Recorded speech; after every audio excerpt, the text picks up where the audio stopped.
우리 지역의 현안을 짚어보고 다양한 의견을 나눠보는 여기슈 강원의 백성입니다. 지난해 추진했던 역점 사업 가운데 성과로 꼽히는 게 춘천시와 홍천군의 바이오 특화단지 최종 선정입니다. 4조 원에 육박하는 대규모 사업으로 두 지역은 첨단 바이오 산업 육성을 위한 초석을 마련할 수 있게 됐습니다.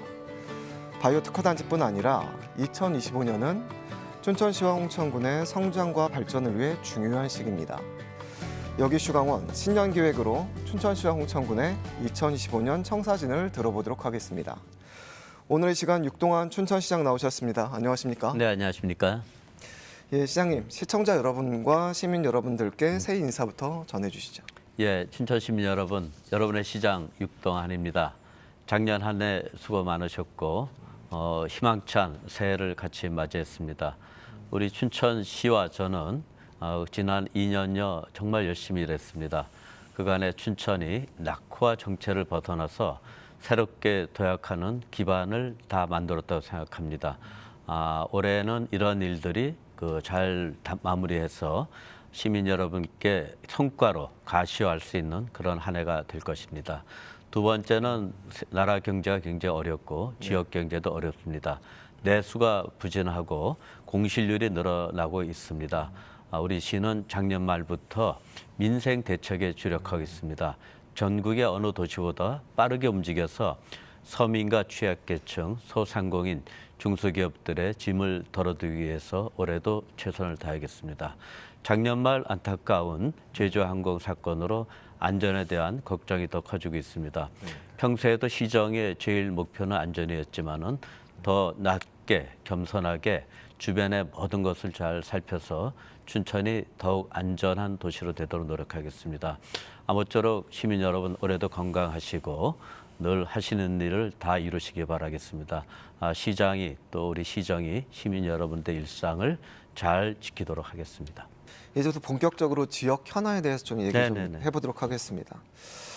지역의 기관단체장은 지역의 1호 영업사원 아니겠습니까? 네네. 시장님도 취임 초기에 영업사원을 자처하셨고요. 예, 삼춘 이경이라고 했습니다.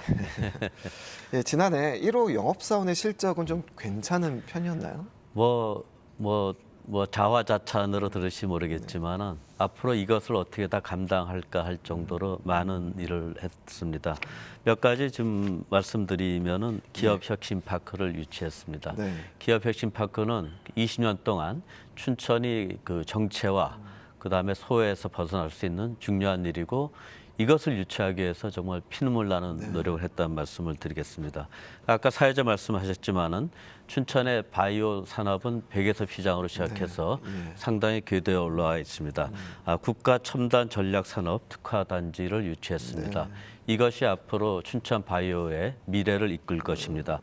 또한 춘천이 가장 중요한 것은 R&D 기능이 중요합니다. 그래서 우리가 대덕이나 대구, 광주를 연상하지만은 춘천의 연구 개발 특구를 할 수 있는 법적, 제도적, 재정적 기반을 확보했습니다. 이 밖에 거도 일반 산업단지라든지 국가 호수 정원, 두 번째는 이제 소양 8교, 서면대교, 이로 말할 수 없는 많은 일들을 갖다 유치했고 또 아울러서 역세권 개발 사업도 춘천역을 중심으로 준비되고 있다는 말씀을 드리겠습니다. 이러한 것들이 하나하나 준비되고 궤도에 오를 때 춘천은 과거를 넘어가지고 아마 전국을 리드할 수 있는 혁신 도시로 발돋움하리라 생각하고 일들이 빨리 진척이 되고 여러 가지 여건이 어렵지만은 차분히 이루어지게 함으로써 춘천이 어떻게 보면 강원도를 넘어서 대한민국 초인류 도시로 가는 그런 기반을 금년에도 확실히 다지도록 하겠습니다. 시장님 언급하신 대로 바이오 특화단지에 춘천시가 홍천군과 함께 선정이 됐잖아요. 네네. 이게 좀 얼마나 좀 진행이 됐고 기대하는 바는 좀 어떤 건지 좀 설명 좀 해주시죠. 예, 춘천에 이미 바이오 산업이 있었고 그 동안은 체외 진단 위주로 진단을 위주로 발전했습니다. 아시다시피 6개, 7개의 코스닥 상장 기업이 나왔고 전체 바이오 분야 매출이 한 3년 연속 1조 원이 넘었습니다. 여기서 머무르면 안 됩니다. 그래서 춘천의 바이오의 영역이 더 넓어지고 심화돼야 되고 또 글로벌화 되어야 됩니다. 이것을 가능하게 해주는 것이 특화 단지가 되겠습니다. 특화 단지는 홍천하고 연대에서 체외단 진단을 넘어가지고 항체 면역, 더 나가면 신약 개발까지를 저희가 목표로 하고 있습니다. 굉장히 어려운 과정이지만은 그간에 우리가 가진 역량을 바탕으로 해서 심화하고 확대해 나가는 과정입니다. 저는 올해 초에 춘천 바이오의 어떤 위상과 그 어떤 방향성을 다시 정립해야 되겠습니다. 하고 이것을 바탕으로 해서 아마 춘천이 그 송도라든지 다른 지역하고도 연대해가지고 탄탄한 기반을 만드는 계기를 올해 해야 됩니다. 이것이 단지 특화단지 유치로 가능하지는 않습니다. 우리 스스로 시스템을 만들어야 되고 거기에 인력 양성이라든지 또 해외와의 연계 등 많은 준비가 있어야 되기 때문에 금년에는 거기에 주력하겠다는 말씀을 드리고요. 또 말씀드리겠지만 아까 말씀드린 연구개발 특화라든지 기업 혁신파크 등과 연계해가지고 바이오의 다양한 분야를 갖다 춘천이 이렇게 포괄할 수 있도록 그런 생태계를 갖다 더불어 구축하는 것도 중요한 과제라고 할 수 있습니다. 예. 선생님 앞서서 이제 그 춘천시가 이뤘던 이제 성과에 대해서 많이 말씀을 해주셨는데 그 중에서서 그 시장님이 꼽는 좀 가장 큰 성과는 뭐라고 좀 생각하십니까? 글쎄 뭘 한두 가지로 말씀드릴 수는 없습니다만은 제가 요거는 좀 다른 얘기지만은 그 시장으로서 제가 시장의 우선순위를 두고 있는 것이 교육입니다.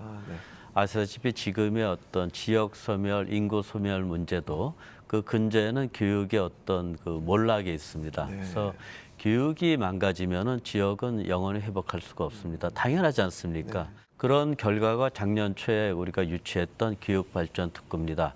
춘천은 그 유아교육부터 초중등, 대학, 그 성인교육, 평생교육까지 일관된 교육 체계와 생태계를 지금 만들고 있다는 말씀을 드리고요.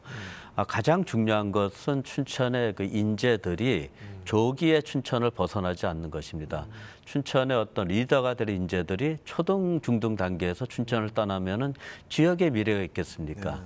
그래서 그런 문제 의식을 가지고 춘천이 그 많은 교육 프로그램을 만들었고. 교육발전 특구까지 우리가 이제 확보를 하게 됐습니다.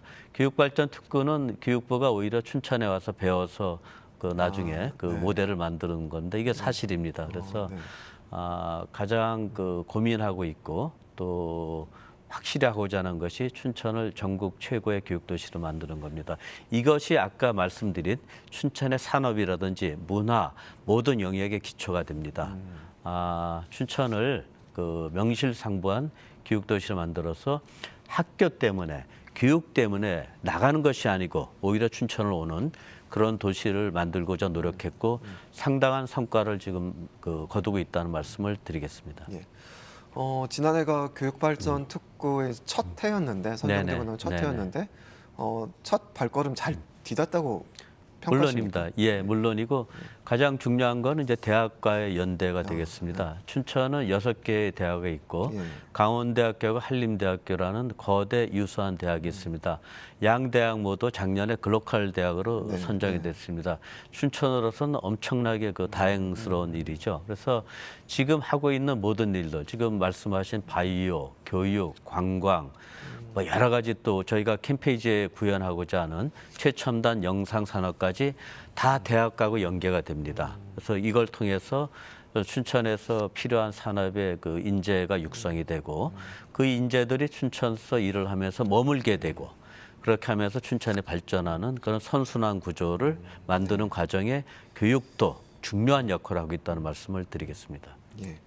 선생님 그 인재 육성과 유출 방지에 대해서 지금 중요성에 대해서 말씀을 해주셨는데 그렇다면 실제 인재 유출에 대해서 어떤 점을 좀 원인으로 파악하고 실질적인 대책을 마련한 게 있다면요? 그 중요한 말씀입니다. 인재 유출은 당연히 일자리가 없으면 나갈 수밖에 없죠. 그 수도권이 지금 모든 것이 집중화되고 최근에 용인을 중심으로 해서 반도체 벨트가 어마어마하게 형성이 되고 있습니다.